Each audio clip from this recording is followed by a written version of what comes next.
Hello everyone, welcome to our channel. दोस्तों, आज हम बात करते हैं सामाजिक व्यवस्था के प्रकार के बारे में, जिसमें मॉर्गन का सबसे पहले मॉर्गन के वर्गीकरण के बारे में पढ़ते हैं। जिसमें पहला था जंगली सामाजिक व्यवस्था।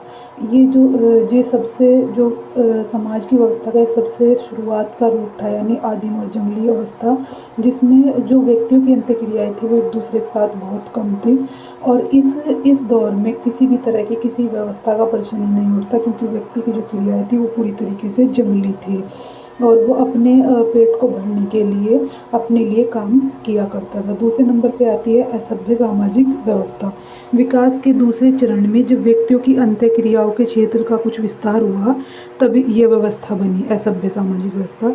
और इस व्यवस्था में भी उन तत्वों का समावेश नहीं था जिन्हें कि हम एक व्यवस्था के अंतर्गत रख सकते हैं। तीसरे नंबर पे आती है सभ्य सामाजिक व्यवस्था। सभ्य सामाजिक व्यवस्था जो है वो जब मनुष्य के एक दूसरे से संबंध बनने लगे, एक दूसरे से मेल मिलाप बढ़ा और उनकी पारस्परिक क्रियाएं होने लगी, तब नियंत्रण के कुछ साधनों और व्यवस्था के द्वारा एक ऐसी सामाजिक व्यवस्था की स्थापना हुई जो कि एक सभ्य व्यवस्था थी, जिसे कि आज हम सामाजिक व्यवस्था का के आधुनिक तौर पर भी देख सकते हैं। अब आता है मार्क्स का वर्गीकरण। मॉर्गन ने 3 आधार पर किया था और मार्क्स ने जो है 5 आधार पर वर्गीकरण किया, क्योंकि मार्क्स की जितनी भी व्यवस्था रही है वो उसका वर्गीकरण आर्थिक आधार पर ही रहा है। तो यहाँ व्यवस्था पर भी मार्क्स ने आर्थिक क्रियाओं को ही सबसे ज़्यादा महत्वपूर्ण स्थान दिया। तो सामाजिक व्यवस्था का निर्माण जिन अंत्यक्रियाओं के द्वारा होता है वो एक समय विशेष में स्थापित होने वाले आर्थिक संबंधों के द्वारा प्रभावित होती है। यानी कि किसी भी दौर में जैसी व्यवस्था चल रही होती है, उत्पादन की प्रणाली जिस तरह की होती है, उसी तरह की सामाजिक व्यवस्था हो जाती है। तो सबसे पहले मार्क्स ने बताया था आदिम साम्यवादी व्यवस्था। ये जो थी सामाजिक व्यवस्था का सबसे पहला रूप था, जिसमें मनुष्य जो है अपनी ज़रूरी आवश्यकताओं को पूरा करने के लिए फल फूल, मछलियों और पशुओं के शिकार पर निर्भर था। तो चूँकि उस टाइम जो था व्यक्ति के पास कोई ऐसे साधन नहीं थे जिनसे शक्ति व्यवस्था का जन्म हो सके, तो उस व्यवस्था में जो सामाजिक व्यवस्था थी वो पूरी तरह सरल तरह की थी, क्योंकि उस वक्त में कोई ज़्यादा विकास नहीं हुआ था। दूसरे नंबर पे आती है दासकालीन व्यवस्था।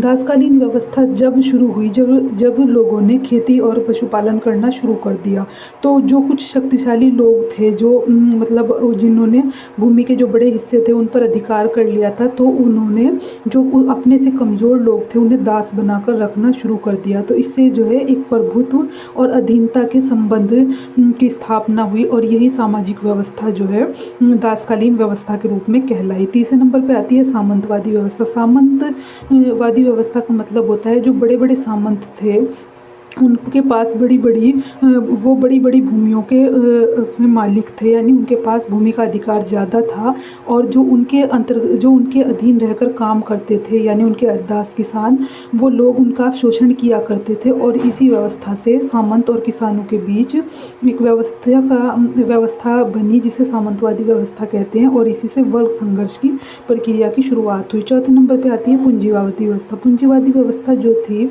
वो आज के दौर की व्यवस्था है। जैसे बड़ी बड़ी मशीनें बनी, तो पूरी तरह से जो व्यवस्था, जो उत्पादन का अधिकार था वो पूरी तरीके से मशीनों के अंतर्गत अधीन चला गया, और एक ऐसी शोषणकारी व्यवस्था बनी जिससे पूंजीपति कुछ एक तरफ पूंजीपति लोग आ गए, दूसरी तरफ वो लोग आए जो निर्धन थे, यानी श्रमिक थे, जो अपने श्रम को पूंजीपतियों को बेचते थे। तो इससे जो है पूंजीवादी व्यवस्था बनी, और इससे एक बड़े स्तर पर संघर्ष का जन्म हुआ। पाँचवें नंबर पे आती है समाजवादी व्यवस्था। समाजवादी व्यवस्था जो है, चूँकि वो आज अभी तक किसी भी कहीं भी समाजवादी व्यवस्था नहीं है, बल्कि ये मार्क्स ऐसा चाहते थे कि समाजवादी व्यवस्था का जन्म हो, तो वो इसे एक सर्वोत्तम व्यवस्था के रूप में देखते थे।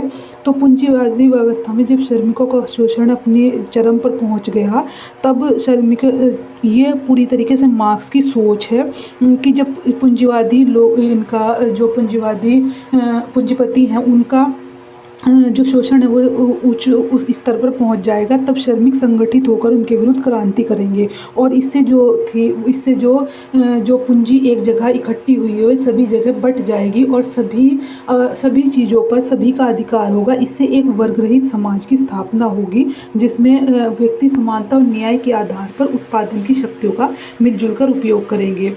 इसे ही सामाजिक व्यवस्था का अंतिम स्वरूप कहा गया है। ये मार्क्स की पूरी तरीके से एक इमेजिनेशन पर आधारित है। फिर आता है पार्सन्स ने जो वर्गीकरण किया है। पार्सन्स ने 2 आधार पर वर्गीकरण किया था, एक परंपरागत और आधुनिक सामाजिक व्यवस्था। परंपरागत व्यवस्था और सामाजिक व्यवस्था ये समझने के लिए कि किसी समाज में किस तरह के अंतःक्रियाएं हो रही है या वो समाज किस तरह का है, इसे समझने के लिए हमें वहाँ लोगों की अंतःक्रियाएं देखनी पड़ती हैं, वहाँ का स्वरूप देखना पड़ता है कि वहाँ किस चीज़ को प्रधानता दी जा रही, उसी आधार पर उस समाज की व्यवस्था का पता चलता है। तो पार्सन्स ने 2 तरह की व्यवस्था बताई थी, एक परंपरागत, एक आधुनिक सामाजिक व्यवस्था।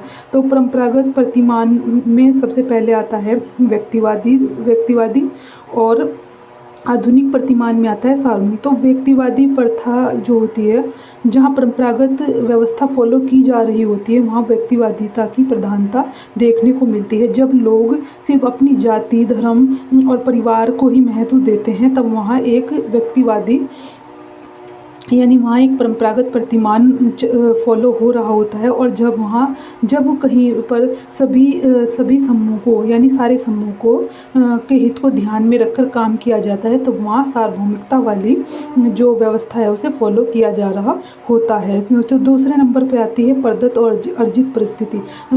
हालांकि जो ज़्यादातर परंपरागत समाज है उनमें प्रदत्त परिस्थिति को महत्व दिया जाता है और वहाँ पूरी तरीके से व्यवस्था परंपरागत स्थिति पर आधारित होती है। तो जिस सामाजिक व्यवस्था में वंश, जाति, लिंग, आयु इन्हें ज़्यादा महत्व दिया जा रहा हो, वहाँ परंपरागत व्यवस्था फॉलो हो रही होती है। और जहाँ लोगों के गुणों को ज़्यादा महत्व दिया जा रहा हो, उसकी कुशलता को महत्व दिया जा रहा हो, वहाँ अर्जित परिस्थिति यानी आधुनिक प्रतिमान फॉलो हो रहा होता है। तीसरे नंबर पे आती है रागात्मकता और रागात्मक निष्पक्षता। रागात्मकता का मतलब होता है भावना प्रधान संबंध। जहाँ भावनाओं को आधार बनाकर कोई भी निर्णय लिया जा रहा हो, वहाँ परंपरागत सामाजिक प्रथा जो है फॉलो हो रही होती है। और जहाँ निष्पक्ष होकर कोई भी अधिकार सौंपे जा रहे होते हैं, जहाँ किसी तरह की भावनाओं को महत्व न देते हुए सिर्फ निष्पक्ष लोगों का आकलन किया जाता हो, वहाँ आधुनिक प्रतिमान फॉलो हो रहे होते हैं। चौथे नंबर पर आती है मिश्रित और विशिष्ट। मिश्रित उसमें आता है जहाँ जो परंपरागत व्यवस्था होती है वहाँ भावनाओं के और तर्क के मिले जुले हुए रूप देखने को परंपरागत सामाजिक व्यवस्था में बहुत सारे प्रतिमानों का मिला जुला रूप पाया जाता है, जबकि आधुनिक सामाजिक व्यवस्था में सिर्फ एक विशेषीकरण पाया जाता है। वहाँ जो है लोगों के गुणों को महत्व दिया जाता है। वहाँ पुस्तकी ज्ञान से ऊपर उठकर व्यक्तियों को उन्हें एक ही काम में जो है उन्हें विशेषीकृत किया जाता है, उन्हें विशिष्ट बनाया जाता है। अब आता है स्व केंद्रता और समूह केंद्रता। परंपरागत सामाजिक व्यवस्था में स्व केंद्रता यानी खुद को केंद्र बनाते हुए व्यक्ति कार्य कर रहा होता है, उसके केंद्र में यानी उसके ध्यान में सिर्फ वो खुद होता है, वो अपने लाभ को देखते हुए आगे के लिए काम कर रहा होता है। जबकि समूह केंद्रता यानी आधुनिक प्रतिमान में समूह को ध्यान में रखकर कार्य किया जाता है। वहाँ कोई किसी तरह का व्यक्तिगत हित नहीं देखा जाता, बल्कि सभी को आधार मानते हुए, सभी का भला चाहते हुए कोई भी काम किया जाता है। तो ये थे सामाजिक व्यवस्था के प्रकार, जिसे अलग अलग समाजशास्त्रियों ने अलग अलग तरीके से अलग अलग तरह से उनकी व्याख्या की है।